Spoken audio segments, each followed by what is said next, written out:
Sobat AM yang terkasih, pada hari ini Rabu 28 Oktober 2020 kita merayakan pesta Simon dan Yudas Rasul yang dirayakan bersama-sama pada hari ini.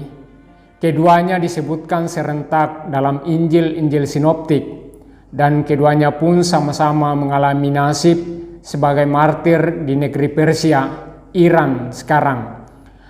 Simon selain dikenal sebagai saudara sepupu Yesus, juga dikenal sebagai saudara Rasul Yakobus Muda dan Yudas.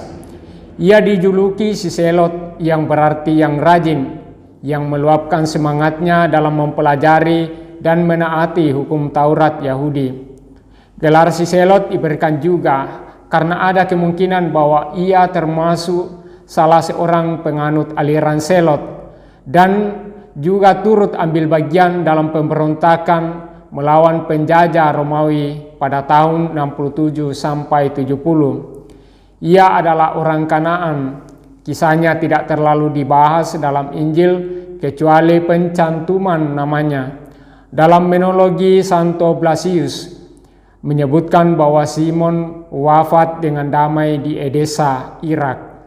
Dalam tradisi barat, dalam liturgi Romawi disebutkan bahwa ia pernah mewartakan Injil di Mesir, kemudian bergabung dengan Yudas pergi ke Mesopotamia, dan dari sana mereka pergi sebagai misionaris ke negeri Persia, Iran, hingga menemui ajalnya sebagai martir bersama dengan Yudas.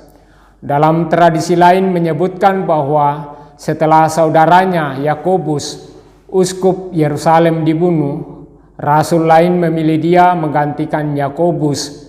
Ia memegang jabatan uskup pada tahun 62 hingga kematiannya sebagai martir ketika terjadi penganiayaan umat Kristen oleh Kaisar Trajanus pada tahun 107. Yudas yang juga disebut Tadeus yang artinya yang berani adalah saudara Yakobus Muda.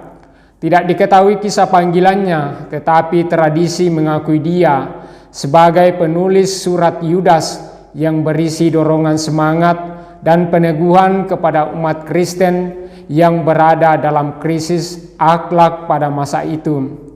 Dia bukanlah orang yang pandai karena bukan orang terdidik, sehingga tidak memiliki kemampuan menulis, akan tetapi ada kemungkinan ia menyuruh orang lain untuk menulisnya.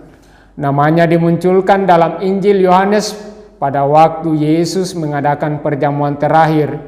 Dialah yang bertanya kepada Yesus mengenai apakah sebabnya Tuhan menyatakan diri kepada mereka dan bukan kepada dunia. Setelah kenaikan Yesus, tak ada lagi cerita kitab suci tentang karya Yudas. Dalam tradisi, Yudas mewartakan Injil di Mesopotamia sebelum bergabung dengan Simon di Persia, di mana kedua-duanya bersama-sama menemui ajal sebagai martir Kristus.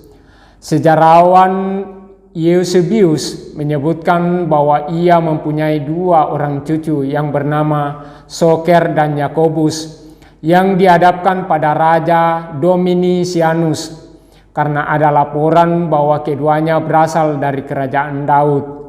Setelah ditelusuri bahwa mereka adalah orang miskin dan sederhana, maka mereka pun dibebaskan kembali.